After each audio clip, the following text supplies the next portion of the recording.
Hi, and welcome to the Vocal Fries Podcast, the podcast about linguistic discrimination. I'm Megan Figueroa. And I'm Carrie Gillen. Whoa, I thought maybe you didn't know who you were for a second. That was a pause for dramatic effect. Yes. It was very dramatic because I wondered, does she know where we are, who we are, what we're doing? I mean, honestly, it is the pandemic. I don't know what's going on. I know, me neither. Yeah, so we're celebrating our third anniversary a little late because pandemic. And sometimes I feel like, okay, I'm really getting into the groove of podcasting, but then the pandemic happened, and now I don't remember anything or feel like I know what I'm doing ever. Oh, man. Yeah, it's totally thrown us off our groove, but we're still trying. Yeah, we're still releasing episodes. I mean... Just a little late, but that's okay. Small miracles. Really proud of us. Doing what we can. Yes. With what we can, when we can, with who we can. Yes. Oh, boy. Yeah, and in the meantime, we're celebrating our third anniversary a little bit late, and the field of linguistics is imploding. Still. Yep. Yeah. Yep. If someone would have said, the year 2020 is also when, linguistics is going to have a reckoning, the field, I guess I would have been like, sure, yeah, okay. Yeah. If you had said that to me in March, I might have been like, yeah, I guess so. But if you said it to me like a year or two earlier, I might have been like, why that year? Like, you know what I mean? Yeah. Sure, whatever. Right. I mean, do we all just have so much time on our hands? We're just like... Well, I mean, no, because I think the impetus was the statement, that LSA statement about racial justice, right? Mm-hmm. Mm-hmm. And then once that statement was out, it became glaringly clear that statement was in conflict with certain people speaking for our entire field, in particular Steven Pinker, right? Our fave, right? So yeah, I mean, I guess obviously the pandemic is like part of the story, but the big story is really more the protests and well, it absolutely had to happen. This is long overdue. And it's funny, I think it was our 1 year anniversary, we did like a retrospective and we answered questions, and we were like, you were like calling out Steven Pinker then too. Yeah, we were. Yeah. We've basically been doing it since day one. I mean, not really, because we didn't talk about him until probably that anniversary, but yeah, we've been talking about him for a long time. Right. Yep. And now McWhorter is writing for Quillette, so that's nice. Yes, John McWhorter, also someone that did we talk about him too in that retrospective? It's possible. I think we did. Yeah. And we wrote a piece that we put on Medium about one of his Atlantic articles, where we were just like, nah, McWhorter, you're wrong. Which was terrible, but not all right. No, it was bad linguistics, but now it was bad linguistics, and this is just like a whole nother level to me. Right. Yeah. So, yeah, our public linguists, a few of them, who some of us have been saying to not listen to them, are just showing why we shouldn't be listening to them. Yeah, they've only gotten worse in the meantime. Particularly McWhorter has gotten worse. Yeah. At least in terms of what he's willing to do publicly. I mean, I don't know. This might be just who he's always been, obviously, but I can't know that.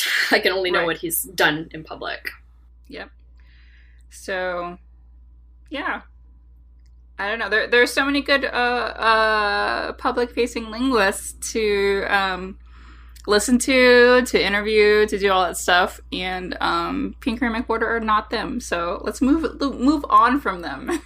Yeah, it's really time to find new faces, and there are people are starting to engage more with the public.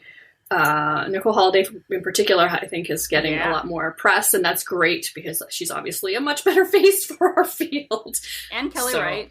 I've seen and Kelly Wright too. That's right. Yeah, very especially more recently, like the last couple weeks. She's definitely So that's great. Yeah, and both previously on the podcast. Yes. Yes. Yeah, they're both great. There are a lot of people that we should be listening to, and I'm glad that it's finally happening. Yes, because I'm getting tired of older white people telling me that X is not racist because blah, blah, blah. And I'm sure it's even more exhausting for people of color.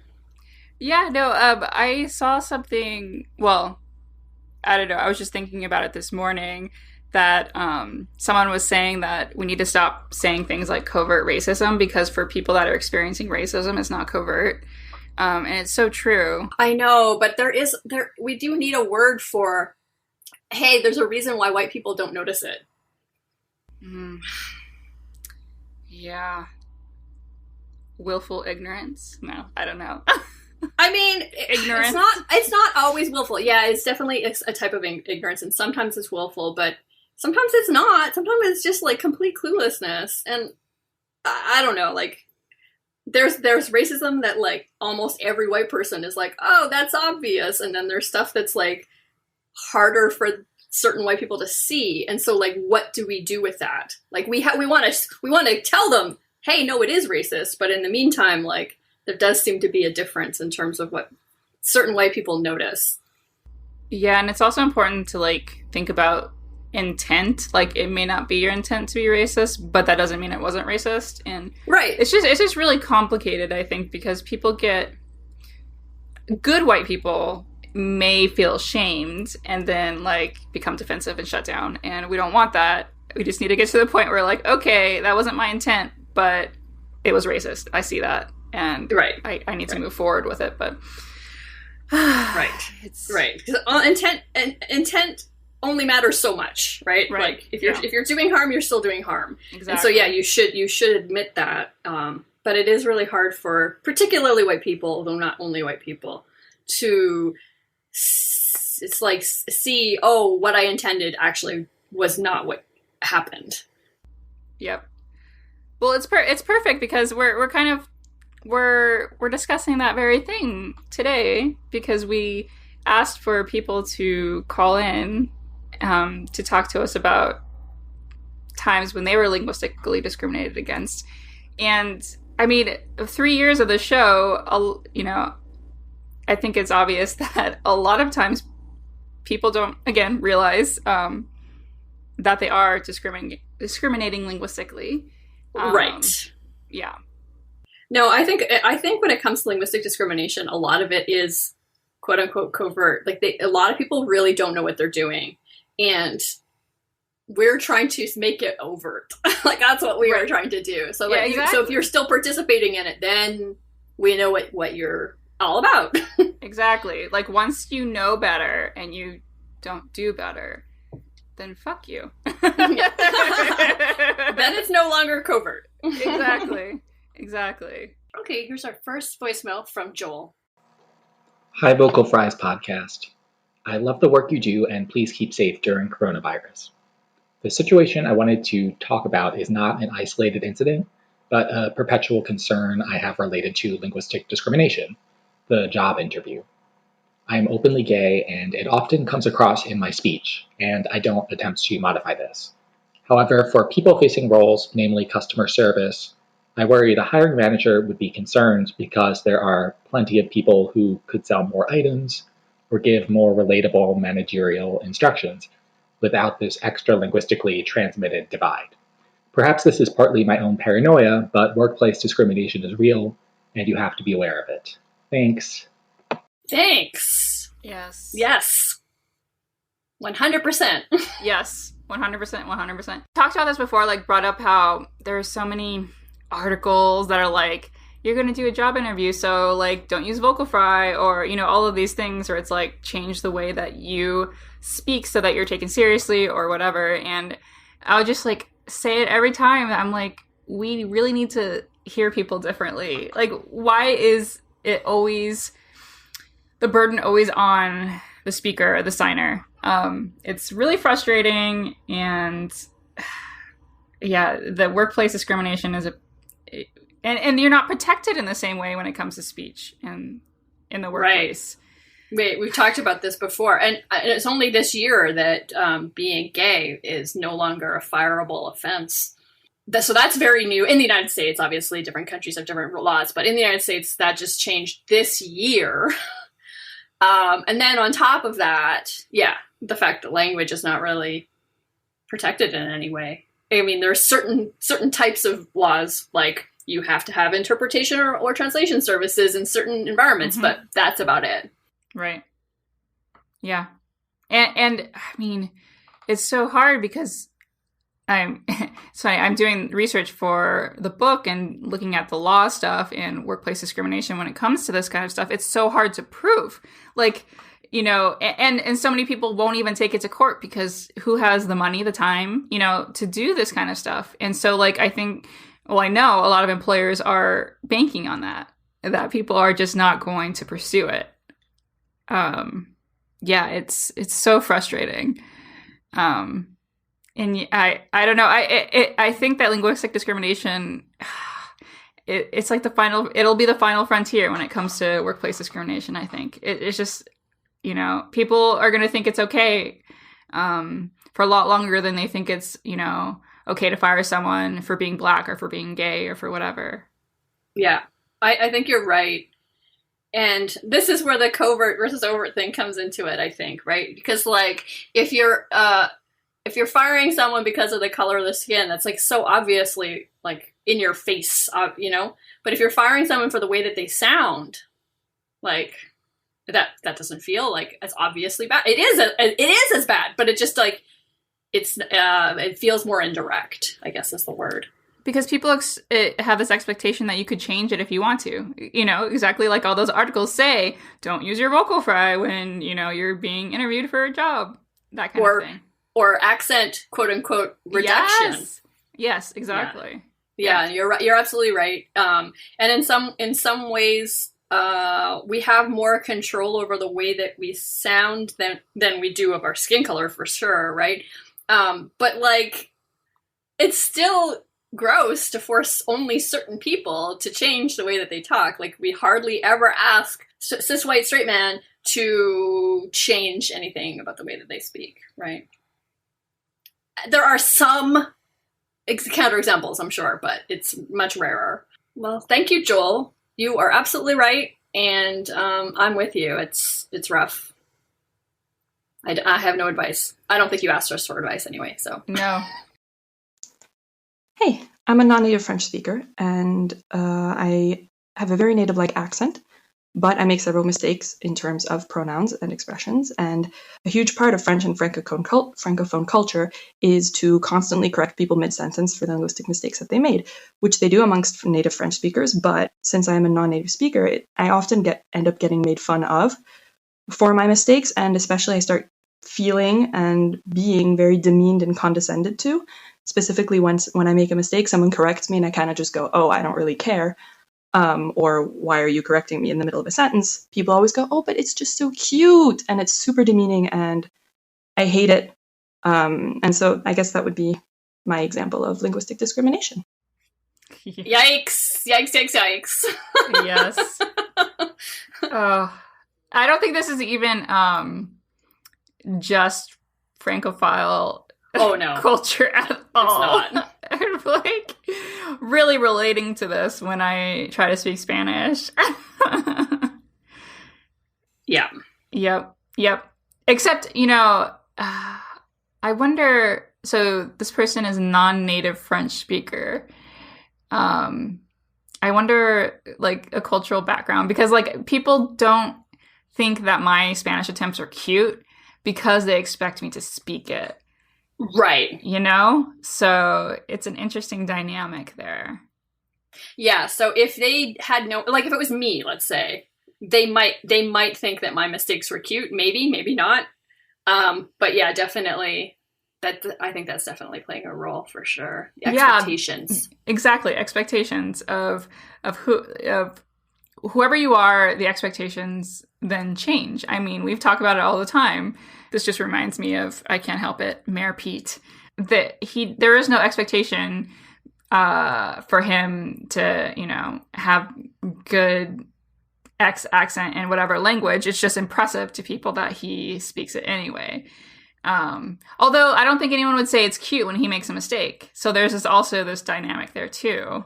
You know, that's probably the gender thing is probably part of it. Yeah. Yeah, that feels super gendered to me. Yeah. Yeah, for sure. And I'm guessing, well, yeah, I'm gonna guess that age might also play a role. Like if you're a younger woman, it's cuter than if you're a middle-aged woman.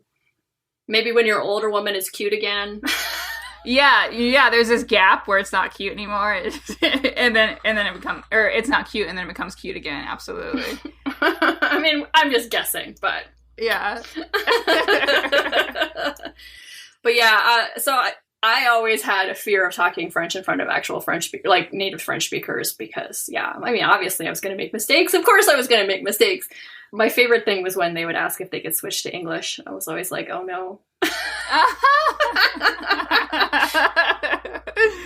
That's funny. I mean, it was probably a wise decision. Probably they spoke English better than I spoke French, but, you know. Yeah.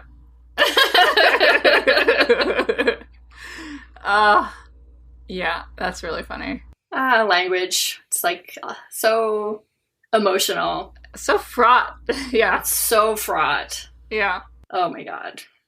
Yeah, thanks, Andrea, for that. That was really great. Thank you. Hi, Fries. I'm Artemis Lopez. I'm Spanish and I'm non-binary, and I use the gender neomorpheme e, usually expressed as ella. I use it every day, both to speak about myself and other non-binary people, and in mixed or generic contexts like you discussed with Dr. Kalinowski in episode 30. People frequently interrupt me not to engage in conversation, but to mock how I speak.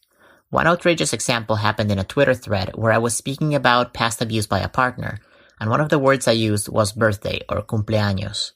A stranger commented only cumpleaños, using a common trolling strategy of making inanimate entities gender neutral.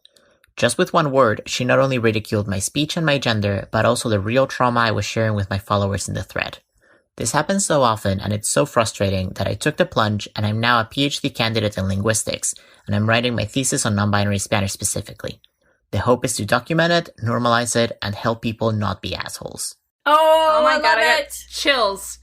I literally, my hair is standing on its end. Yeah, that's great. What better reason to go into linguistics than to fuck the trolls? Yeah, absolutely.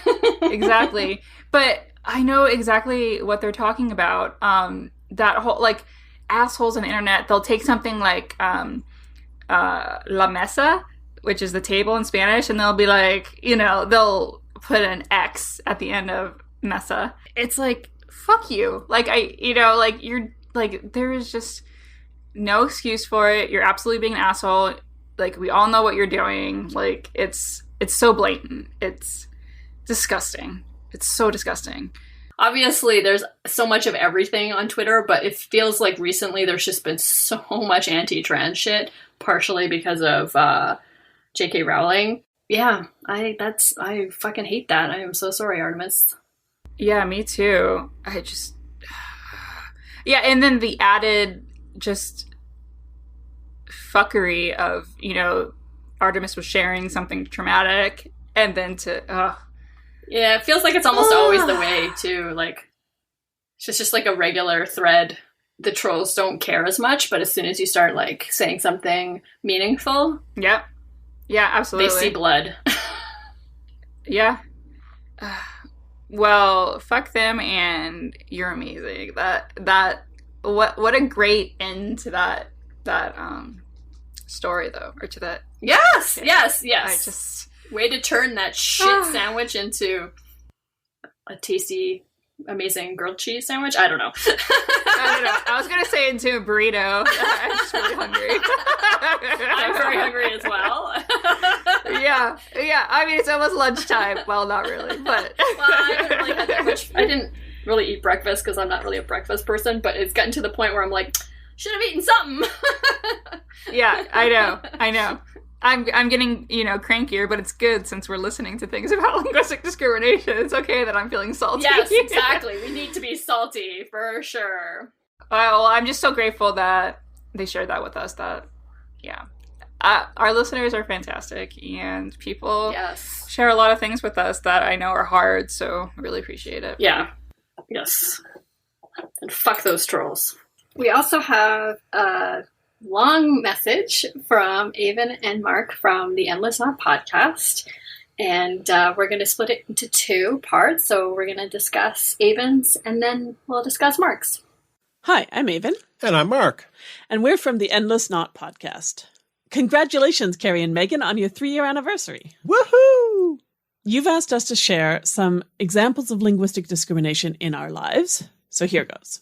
Now, at the top, I have to say, I'm a white woman from an educated background, middle class. My examples that have to do with me are going to be trivial and minor.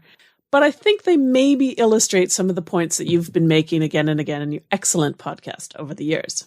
So the first thing I want to mention is something that happened when I was a teenager. My father used to point out again and again that I said like and you know too much. And he specifically said, he didn't mock me, he wasn't mean about it, but he did it again and again. And he specifically and explicitly said it was because he wanted me to be taken seriously, and no one would take me seriously if I used these vocal tricks. He also admitted that they just irritated him.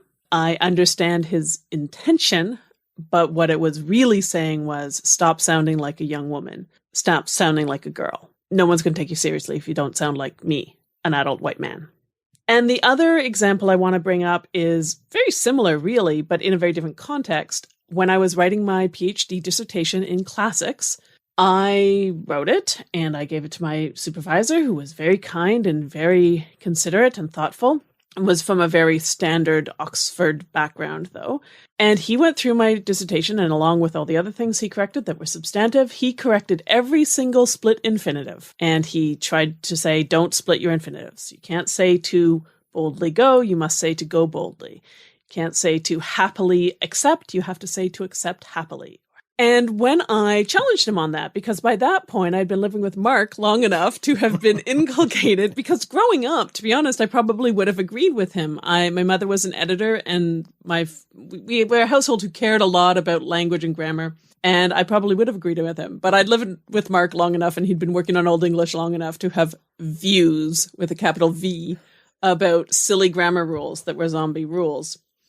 And so when I challenged him and said, listen, this is ridiculous, this isn't actually a real English rule, he said, I know, you're right, but I don't want to give any reason to somebody reading your dissertation that they can criticize it.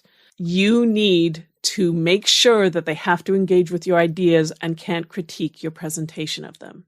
And again, he meant nothing but the best for me. It was completely kindly meant, but what he was basically saying was, listen, you're a woman in classics. People are going to look for things to pick on you. You need to defend yourself, so you need to follow these old white rules, because otherwise people will tell you you're stupid and they won't engage with your ideas. Now, on that particular one, in my dissertation, I changed them, as he told me to, and then in the articles I've published since, I've changed them back. It seemed like that was the reasonable way to go. Now, again, not trying to say in any way these were major flaws in my life, but they have both stuck with me. 30 years since my dad criticized my you-knows, and 10 years since my supervisor told me not to write split infinitives. And I haven't forgotten. So those are my really minor instances of linguistic discrimination, where I do think that the group that I was part of was an element in the critique of my language. Yeah, I mean, those aren't totally minor. I mean, I realize that there are worse things, but it's still very demeaning to young girls, and we do a lot of damage to young girls, white or not white, with these kinds of comments. Yeah, absolutely. And, so her dad admitted that he just didn't like it. It's okay not to like things. Like, right. Yes. Absolutely. I have opinions about things. Yeah. You keep them to yourself. Yep, I sure do. It's just this whole thing where it's like, you don't have to like something. Just, I don't know. Be okay with how people speak, because that's how they speak. And, I don't know. No one has to make excuses for how they speak. Right. You can find some particular verbal tick annoying, or like a particular thing that people say commonly annoying, but you should just keep it to yourself, because what does it matter that you find it annoying? Like, what good are you doing in the world by telling people that you find something annoying? Young women aren't the only ones who use like. Nope. But guess who we notice who, when they do, it's always young women. So, we got to be mindful of that as well when we, think about these kind of things. And again, with the whole, job interview kind of articles that are like how you should speak if you want to be taken seriously or whatever, a lot of times it'll mention things like or and to avoid these things. And it's like, I just said like now. Like, how the hell are you supposed to avoid like? I mean, think about the episode we did with Alex Darcy. It's everywhere. It's everywhere. And I had the exact same thing. My parents tried to convince me to not use like as much as I was using it. And I tried to stop. And I think I successfully cut down on my use of like, but that's not good. That's like lowering my expressive capabilities. Yeah, absolutely. Absolutely. And it's... Sorry, that's a good point. That's okay. And also, like, I think it really did impact my self-esteem. Yeah. Right? Yeah. Like, I come across as not smart and silly or whatever. Like, that doesn't feel good. That's not what I wanted to do. I didn't feel good. And like, I think that does damage even the most privileged people. And I don't think it's an acceptable thing to do. So stop shaming young people, young women in particular, or anybody really, for using like. Yeah, absolutely. And then, so similarly with the dissertation advisor and not splitting infinitives and the whole, I guess, benevolence of like trying to say you're a woman in classics and you need to be, I want them to take you seriously. It's again with this whole thing where it's like, I mean, I get it, but why is the burden always on, the person that's speaking or signing or writing instead of the person who is receiving the message? Yeah, I know. It's really hard to change old white men, male academics on this score. I mean, what we need to do is continually hammer this message home that is okay. I mean, it is actually okay now in most style manuals. Like, I think the APA, for example, is like okay with splitting infinitive. So, like, it's easier to say, look, it's okay according to like the powers that be. So, but I'm sure there are still some old white male academics who are like, nope, the way I learned is the right way. You have to learn the exact same way. Nothing can ever change, even though that rule was made up completely whole cloth. It's not a real thing. I didn't really experience it myself, but I experienced it secondhand. So I was in a friend's dissertation defense, and he's from India originally, and so that might play a role in this. But he had at least one split infinitive in his dissertation, which was on something in engineering, like whatever, who cares? Like, not that it matters ever, but like, in what sense is it relevant in the defense to bring up split infinitives? And yet, someone on his committee in the defense pointed out that there was a split infinitive, and my head almost exploded. I was so angry. This was before I had finished my PhD, so I felt way too junior to speak up. But it was clearly the wrong time. Like, even if you were going to complain about it, the defense was the wrong time. I was going to say, having gone through a defense myself, that's not where you talk about that. Who does that? Right, so that's why I think maybe race played a role, potentially. Yeah. So, just to say, neither of these examples are actually all that small. Like, when you start pulling them apart, you think, oh, no, we're doing real damage. Even if it was only for white girls, it's still doing real damage. And not all white girls are all that privileged. And right? This exact thing is happening to non-white girls. Yes. Yes, it is. Absolutely it is.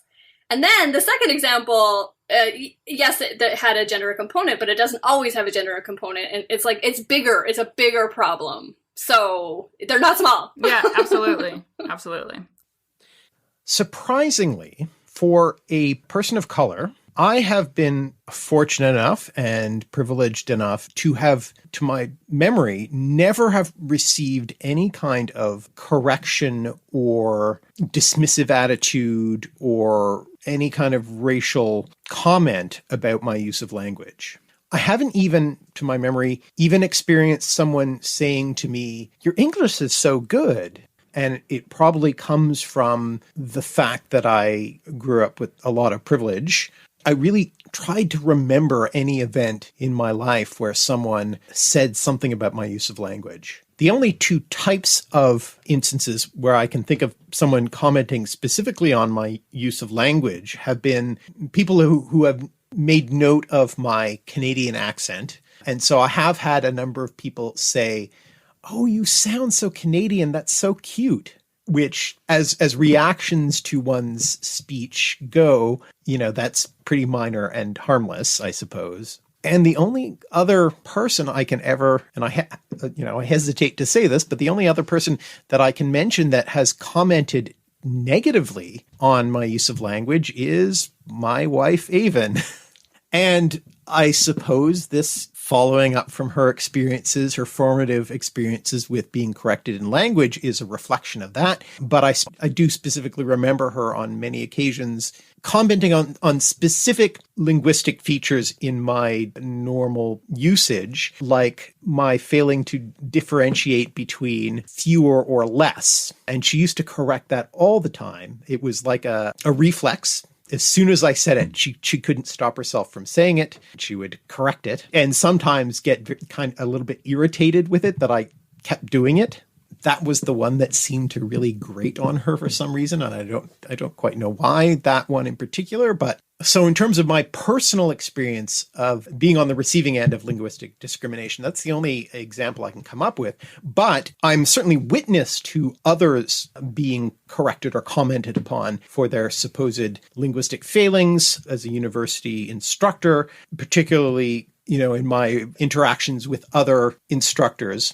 I would notice many people griping about, "Oh, my students are illiterate. They can't write. They keep making these," and they would list the various errors that they would see repeatedly again and again in their submitted work.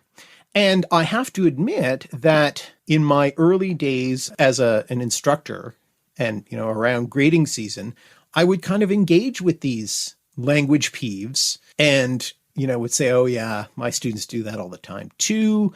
And I would kind of get irritated with my students making me have to correct the same error over and over in everyone's paper. So I too had that reaction to at least certain errors. And I'm sort of a reformed pedant, a reformed prescriptivist, I guess, in a way. One day I realized, why am I being bothered by this? I don't really care. And most of these things that I'm correcting in the papers, I actually use anyways in my normal speech. I'm just reacting to it in the written work because I guess I'm looking for something to correct.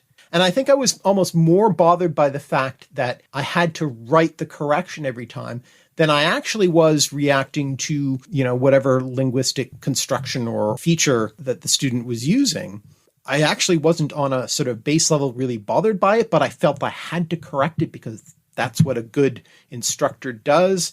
And I got irritated that I had to do it so many times and it made me write so much, and I got angry about it. And that's a really kind of stupid reaction. So I reevaluated that and realized, why am I doing that? This is negative. It's bad for the student. It's bad for me. And I stopped. And now I don't even notice these things anymore. Now that I've stopped feeling like I have to notice them, I just sort of read it as communication. And most of the time, it doesn't even consciously register for me anymore. So maybe there's hope for language pedants, for prescriptivists out there. You can change.